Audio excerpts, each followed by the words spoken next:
It is February 14th, which means it's Valentine's Day, friends. Happy Valentine's Day. I'll be honest, Valentine's Day was not my favorite holiday for the longest time until my best friend from high school told me about her perspective on Valentine's Day. She told me years ago that she loved Valentine's Day not because her husband gave her great gifts and she loves roses and candied hearts, but she loves Valentine's Day because she loves a day dedicated to showing love to the people she cares most about in her life. So she uses this day to write wonderful, heartfelt notes to best friends, coworkers, the neighbor down the street, anyone in her life who she wants to show appreciation to. She just shows them love because it's a day to really celebrate the people in your life who you care about most.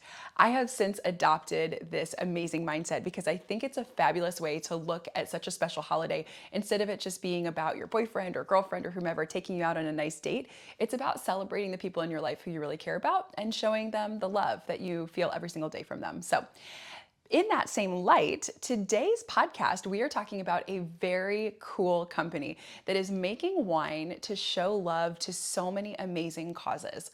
ONEHOPE Winery is a winery that dedicates a portion of their proceeds to various causes all over the world, and they have donated over $10 million to some amazing charitable companies. Jake Kloberdanz is one of the founders of ONEHOPE Winery, and today on the podcast show, I had the great opportunity to sit down and interview him about the mission of ONEHOPE Winery and talk about how they are showing love to so many people around the world who need it. So let's dive into my conversation with Jake.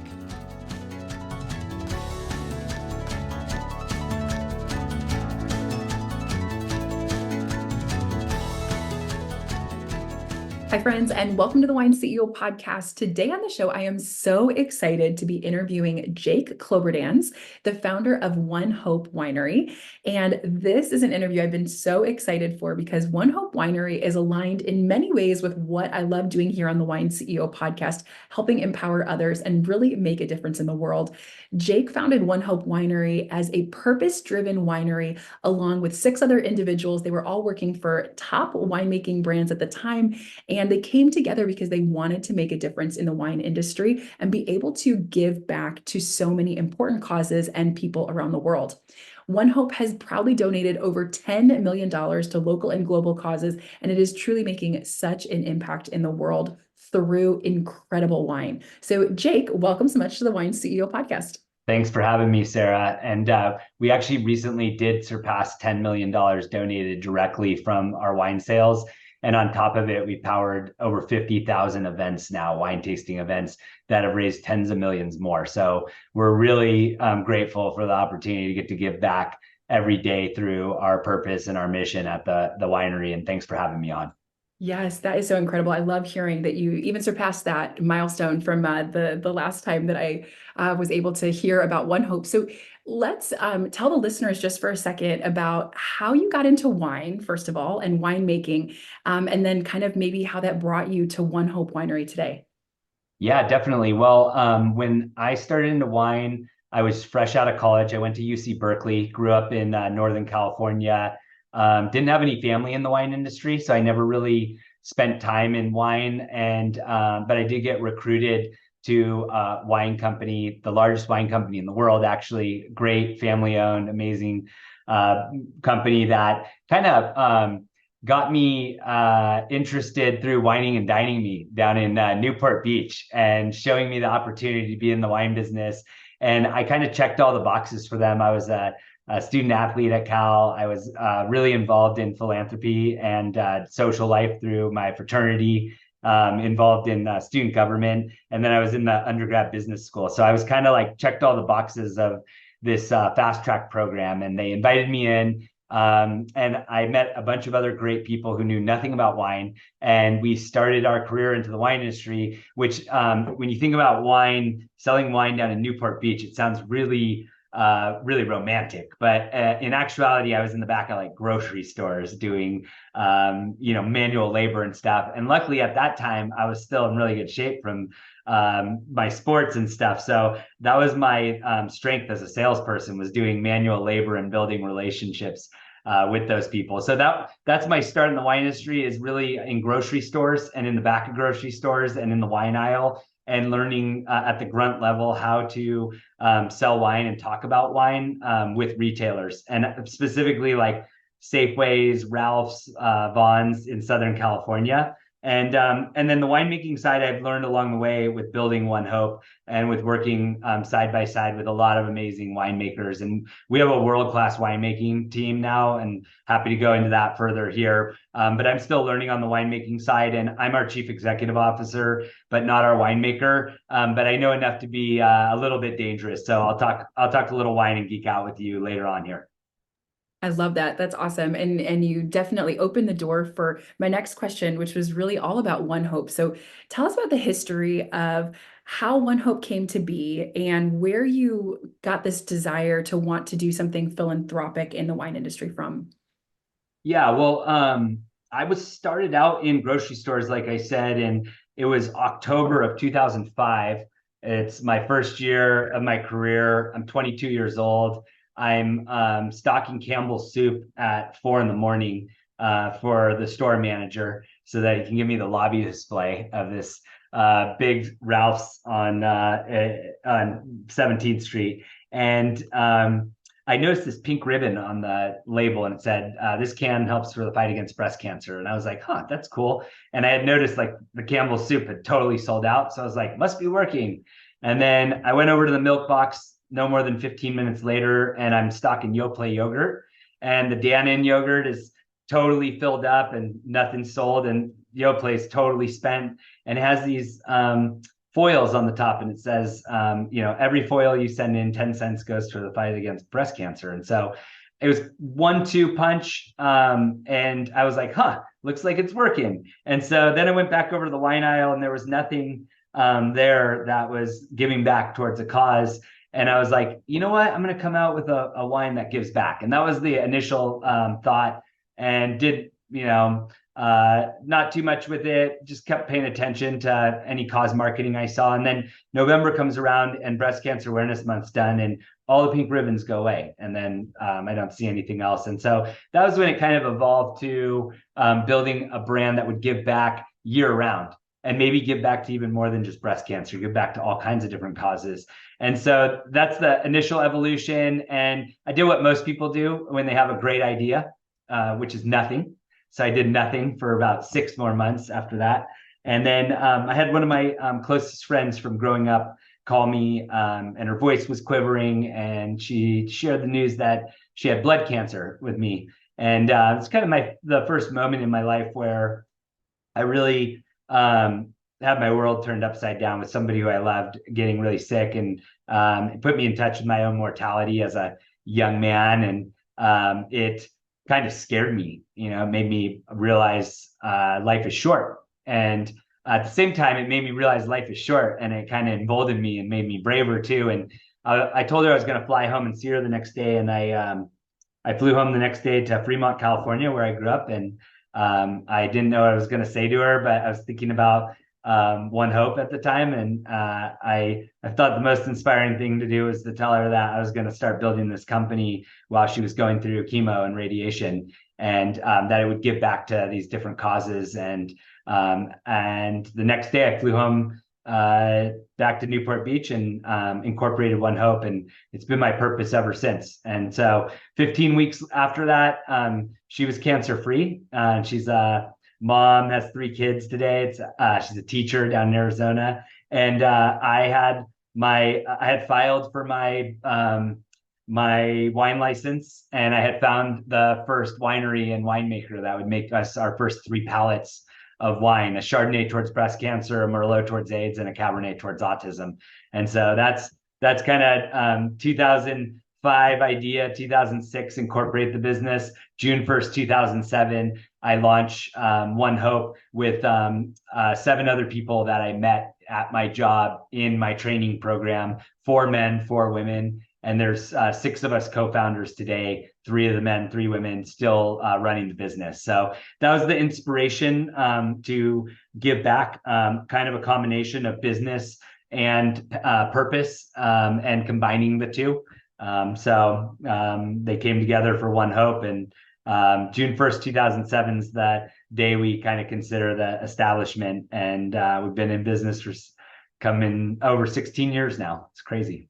That is incredible. It's such an inspiring story. I mean, to hear how you kind of had this idea, and then it became a reality through a personal story, right? And someone you knew and cared about, and that kind of was that push to jump into that world of wanting to really be able to give back to others. That's amazing.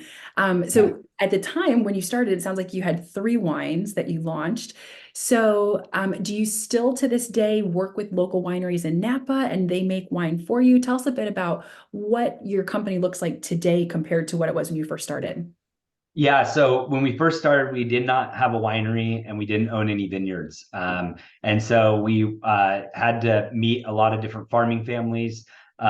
We made wines at different people's wineries. To this day, we still have a few facilities that we use to make different wines in our portfolio, but we do have our own estate vineyard and winery in the heart of Napa, just in the Rutherford region, right in the center of the Napa Valley to the north of Oakville and to the south of St. Helena. Rutherford's known for a lot of other amazing brands.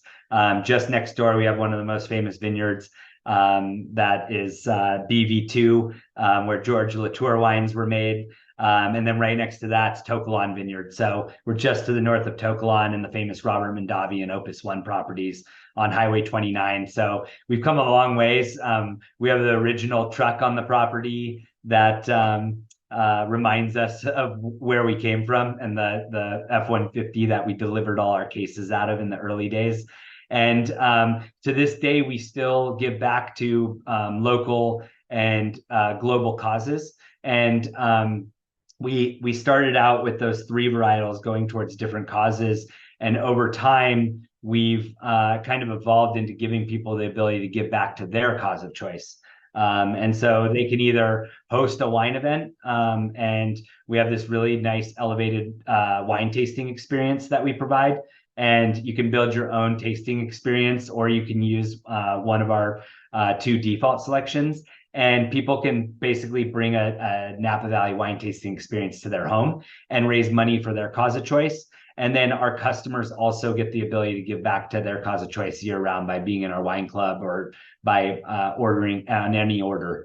They can direct it to their cause of choice. So those are that's kind of part of how we give back today. And today we do make Cabernet and Sauvignon Blanc off of our estate property, and we also source from 9 other vineyard properties throughout Napa, as well as other beautiful vineyards throughout Sonoma, the Central Coast, and then also globally into France, Italy, Spain, and we've done work in South America and in Australia as well.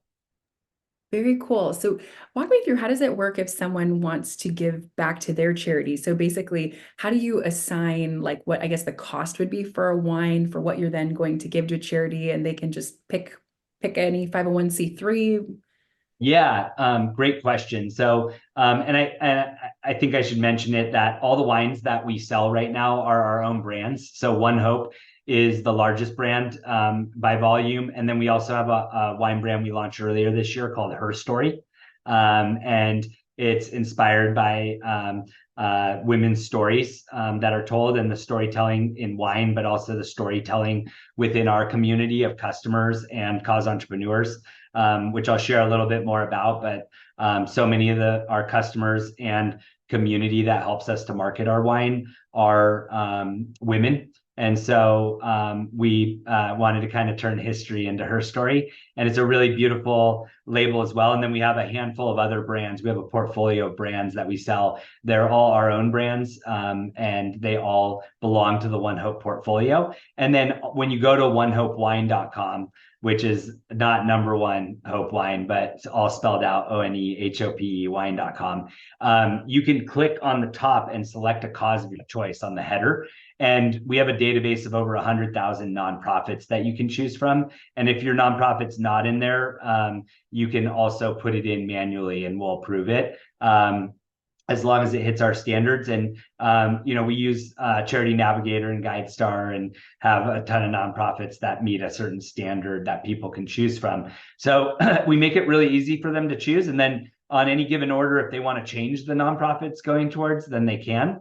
And people give back to their kids' school. People give back to their local pet adoption clinic. people give back to their breast cancer walk or their cause and for the fundraiser that they're doing or a ride that they're doing. And so we've given to over 40,000 different nonprofits to date. So a lot of flexibility for people, and that's how that works. And then if people don't have a cause in mind, they can also default to the One Hope Foundation, which is our foundation. And we focus on a handful of pillars that'll help break the cycle of poverty. So we fund schools, we fund clean water projects, we fund meals and healthcare. And so focusing on greater access to food, water, health, and education to break the cycle of poverty.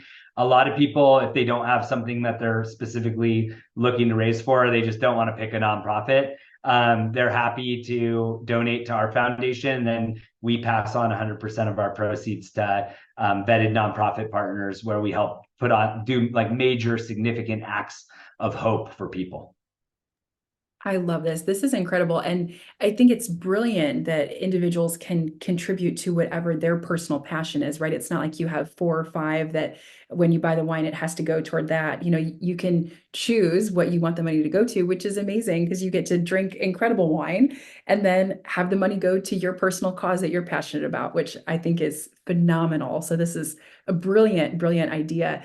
So, Jake, I'm really curious because sometimes I think when folks think about maybe a purpose-driven product or even sometimes something that's nonprofit or charitable, sometimes there can be this notion that maybe the product isn't going to be as good or as amazing as a company that's just making something that's 100% for profit. So you all have been making wine for 16 years now, and I know how incredible your wines are, but how do you typically talk about your brand? How do you help others understand that, yes, it is a purpose-driven winery, but it's an incredible winery as well? Yeah, definitely. So I guess first and foremost, we are a for-profit company, and we are giving back is built into our business. So even though we're a for-profit company, purpose is woven through the fabric of the company from every product that we have. We think our product is hope, happens to come in the form of a bottle of wine. And we think that our service is bringing people together. It happens to come through wine tastings. So that's what we use, wine tastings and wine to share wine and give hope, which is our mission every day. And it's in our name, One Hope, right? Bringing people together around hope and around doing it around wine and around the table, food, wine. And that's what we do. When I think about giving back and kind of the tension, right, of being a very purpose-driven company, people are like, well, is the wine good? Because they're talking an awful lot about their purpose. And while our purpose is our North Star, and it's the one thing that hasn't changed since the beginning, and it's three simple words, it's to nourish the future, right? To leave the world better than the way we found it. And for every person, when I say nourish the future, they think about something a little different. Some think about the environment, or like leaving the planet in better shape and the planet we're leaving for the next generation. Some people think about their kids. Some people think about their nieces and nephews, and that their heads go to different things. But it's really about going beyond just this quarter or this year's profit and loss, and thinking about the way that our actions every day as a business, as a brand, as a community are going to affect generations into the future, and that we are connected to decades and generations down the road, not just tomorrow and next year. And I think a lot of times with business, we're short-term thinkers. Wine is not a short-term game, and building great businesses that last through the test of time. They don't think short-term. And so we're in agriculture, right? Where at the end of the day, it takes like a year to grow the grapes. And then for white wines, after fairly fast fermentation phase, you're aging them for 10 to 12 months at our winery, and then 22 to 30 plus months on the reds, right? And then you're laying them down for a year. And so the smaller production wines and stuff, you have to be really, really patient for. And we've been patient about being able to work our way up the food chain. We started with wines that were whatever we could get. And today we have over 20 90 plus point wines in our portfolio, and we have a bunch of high 90 point rated wines. And we just announced a partnership with bringing together top American winemakers to, I think the headline was top American winemakers come together as one to deliver hope in partnership with ONEHOPE. And ONEHOPE Winery. And so our head winemaker, Isadora, she's from Brazil. She's a young phenom, chemical engineer, meets food scientist, over a decade of harvests under her belt. And she's running the show here. But we also just partnered with Philippe Melka, one of the greatest winemakers of our generation, with, I think he has over 2,000 point rated wines. And then Rob Mondavi Jr., Robert's grandson, and an incredible winemaker and great friend and partner for well over a decade, along with his father, Michael, who's been a great mentor and coach for us as well. And so having Rob Mondavi Jr.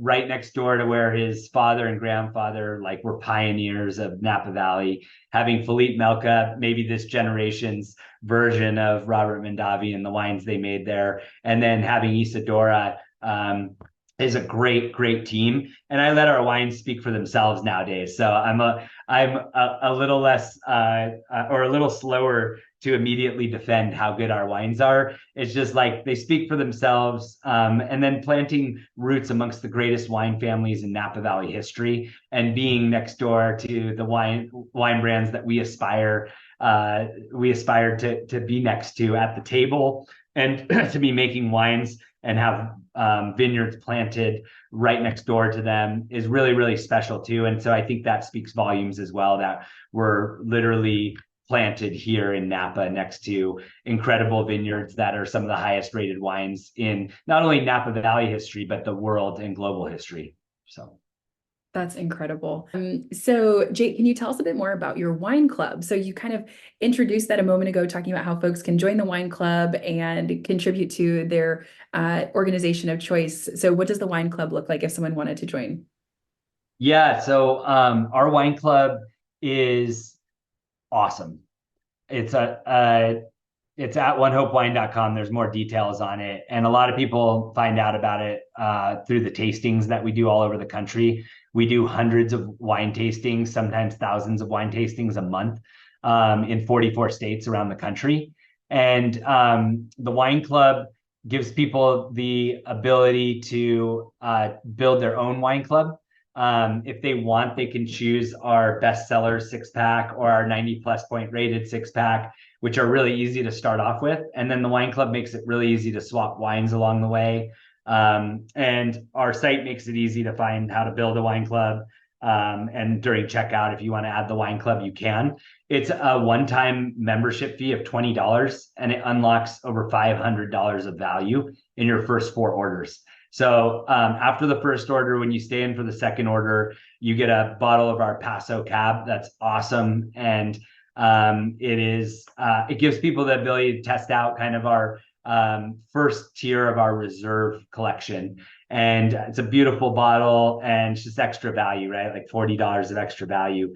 When you stay in through the third order, you get a $200 credit to come visit our winery in the heart of Napa, and you get a tasting experience that's unique to Napa. And you get to taste our iconic wines. You get a great charcuterie board. If you want to, you can do our elevated tasting experience for a little more, and you get to see our chef go to work, Chef Esteban on the property, who came to us from the Four Seasons a couple of years ago, and just has created an amazing food and wine experience and pairing there along with our hospitality team. And then on the fourth shipment, you get a bottle of one of our iconic collection wines that comes from the Belmont region in Spain, Priorat. It's an incredible bottle of wine. We call it Esperanza.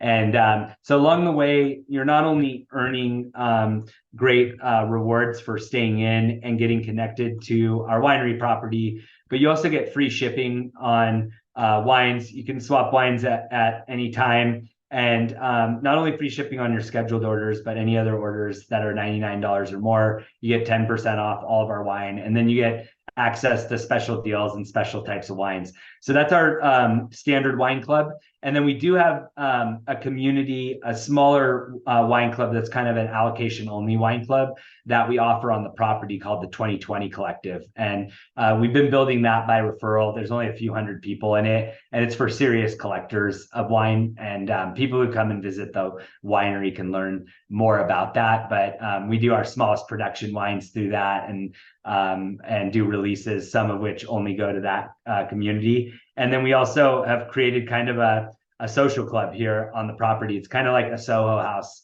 of Napa, right? And actually, some articles they've compared us to that, because our community comes there, they'll hang out, they eat food, they have meetings, they have fun, and a lot of them know each other. And so it's cool. It goes kind of beyond the standard wine club and is more of a social club meets wine club with this deeply rooted purpose. And whether you're in our wine club or you're in the 2020 Collective at the property, on your orders through the wine club, again, you're always giving back 10% of your purchases are going back to your cause of choice. So you can direct it to the cause that you care most about.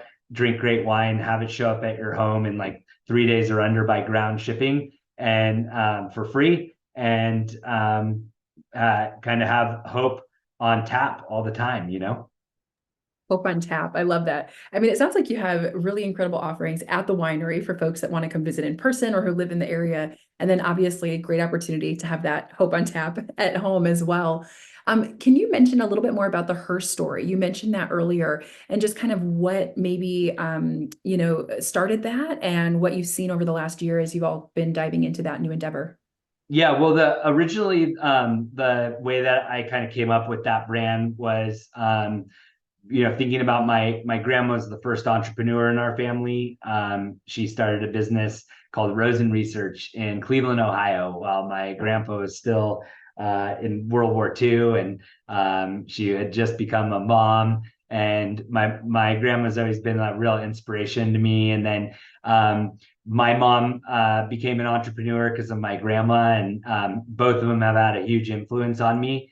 And I grew up, in watching my mom do focus groups and seeing how people connect with brands and how they connect to certain marketing and messaging and stories.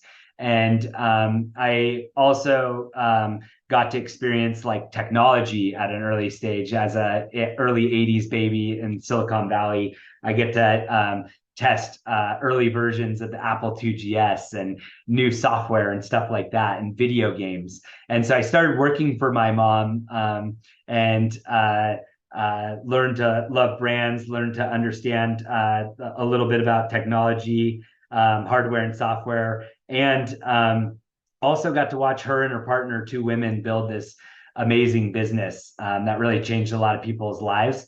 And I didn't discover until later on in my life that I was also around the corner from wine country as well. So I really feel like, at the intersection of all those things, like women-led business, brands and stories and marketing, and then also wine. It was really like I was meant to build this brand, like is my calling. I was born to do this and have this as my purpose. And so, my grandma's story and hearing her story, and then my mom's story of starting, and then hearing the story of Isadora, our winemaker, coming from Brazil and making it to Napa and being our head winemaker, and our three co-founders, Kristen, Sarah, and Tiffany, still help us run the business. Tiffany, our president, Kristen, our chief impact officer, their stories of building in the wine industry. And I thought that it was just this cool brand that would evoke storytelling about women pioneers in business, women pioneers in wine, and women in general who are trying to give back in their community, and just like a very inspiring and powerful message. And it's each of them have like a one-line art on the front of the label, and so it's kind of the phrase that one of our creative teammates came up with was the common line that connects us all. And so there is this common line throughout all of the labels, and they're all different looks of a wide diversity of women to celebrate women's stories around the world. And I think that it's also important to note that, our brand has been built, and the heartbeat of our community is a community of women that are over half of them are moms around the country, putting on wine tasting events and bringing the Napa Valley wine tasting experience to people's homes and to their places of business, and sharing our wine and giving hope and fulfilling our mission every day. And so I like it as a platform for them to tell their stories and why they're getting involved in their community and why they fell in love with ONEHOPE and the opportunity to share wine with people and make an impact. And those people are called cause entrepreneurs of ONEHOPE. So the acronym's kind of CEO too. And because it was so hard, and we talk about it with our co-founders a lot, to build a wine business, we realized one of the big parts of our mission is to empower other people to be able to do this and do it at an easier, less stressful way than our partners grew it over the last 15 years. Give them the opportunity to jump into being a cause entrepreneur with us. Very cool. That's awesome. So these cause entrepreneurs are obviously helping be brand ambassadors for ONEHOPE as well. But then are they in essence sharing part of the profit as well? So when they're selling ONEHOPE wine, so they're getting some of that profit as well. Yeah, so they're raising money in their community. They're giving hosts the ability to host a wine tasting event. They help put those on and raise money for the host, and the host can earn rewards too, based on the sales, so they can get some free wine. Everybody loves some wine to host an event. They get this amazing tasting kit that's about $200 worth of wine for $99. I think in the coming year, we're maybe going to get even more competitive with that tasting kit. And we really want to inspire people and give them value for hosting a wine tasting. And then our cause entrepreneurs are able to make some commission too. So we found that there's about 6 million people in the US who are interested in being involved in the wine industry, earning an income, whether it's a side income, part-time income, kind of hobby income, or a full-time income in wine, and raising money in their community. But they just don't have enough time or feel like they have the access to do all of those. And so people who want to do at least 2 of the 3 of those love doing this. If you want to earn an income, make an impact, and have fun in wine, then any of the 3 really. But if you want to do all 3, then you're our perfect cause entrepreneur. And so we give them a world-class wine brand and winemaking team and product. We give them shipping and logistics and all the infrastructure. We give them tools and technology to run it. And we give them all of the marketing materials and other things you need to run your business. And we take care of all of that stuff so they can go out and tell their story. That is so cool. Well, I will make sure I include all of the information on the cause entrepreneurs and ONEHOPE in the show notes for today's episode. So if anyone is interested and they want to join the wine club, or they want to look into the cause entrepreneurs, they just want to come visit, they'll have all the info to be able to check you guys out. Jake, I can see why ONEHOPE has been so incredibly successful, because not only are you an amazing entrepreneur, I can see you have all these cool different avenues for folks to get involved, but I can hear in your voice this passion for wanting to help others, to empower other individuals to be successful. And I love that, because you're right, that's aligned with what I love doing here on the CEO, helping empower others to feel more confident in their wine journey. So I am so excited that we had this opportunity to chat and tell the listeners more about ONEHOPE. I have one last question for you today. What is exciting for you in 2024? What's on the horizon this year that you can tell us all about? Ooh, that's a big one. For the final question, we might just take up the rest of this podcast there. The big opportunity for us is to continue to build our community across the country, get people to join ONEHOPE, to be a part of this wonderful industry, the wine industry, with great people in it. A lot of fun. Wine's a beautiful product. It's one that you share during amazing moments in time. And it's one that can bring you back to a moment in time and remind you of the place and the people you were with. And we want to make even more of an impact with our cause entrepreneur community. We've gone from 168 cases in a public storage unit where we started the brand to one of the top 200 wineries by volume in the US. And our vision is to build the most innovative, iconic, impactful wine brand of our generation. And I used to tell that to people and they would laugh at me. And I think we're actually on trajectory for it, you know? And so we want to continue to come out with innovative products. We want to continue to build raving fans here at the property in Napa, and just continue to refine what I think is like a Michelin level food and wine tasting experience here. And then now that we've surpassed $10 million donated, I want to get to the next 10 even faster, you know, and I want to empower. We've gotten close to 10,000 people that are cause entrepreneurs with us around the country. I want to empower tens of thousands of more people. I want to build our wine club bigger, because every 10,000 people we get into our wine club is $1 million a year going back to great nonprofits. And so those are some of the things we're really focused on, is powering more tasting events around the country, bringing this incredible Napa Valley wine tasting experience to people where they are, and then getting them to come and visit us someday, kind of see our most aspirational experience, and focusing really on building that community, hosting more tasting events, and then building our wine club community that's helping us give back year round.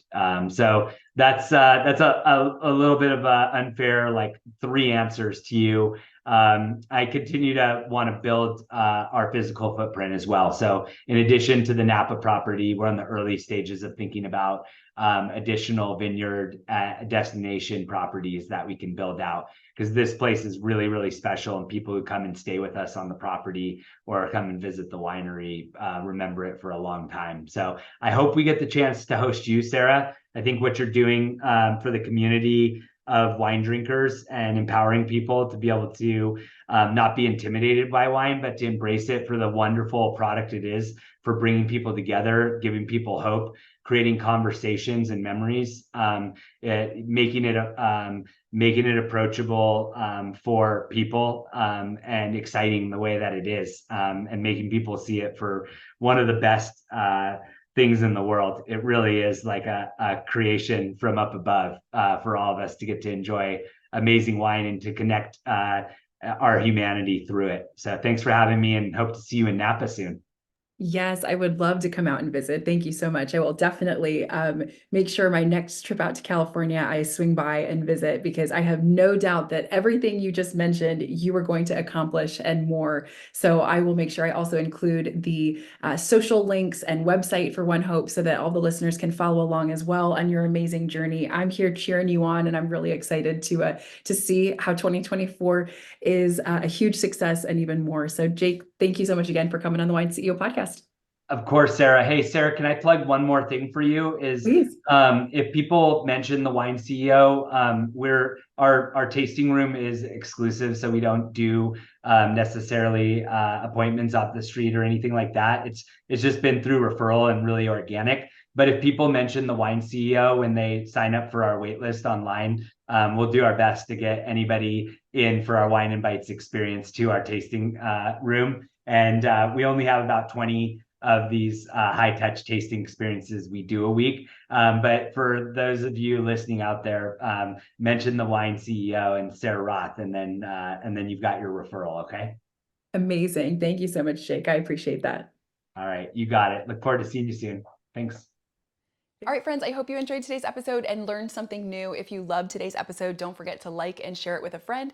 If you haven't yet subscribed to the Wine CEO podcast, please do so now. And if you have any questions about this episode or wine in general, don't hesitate to send me a message. You can email me, sarah@thewineceo.com, and Sarah is SARAH.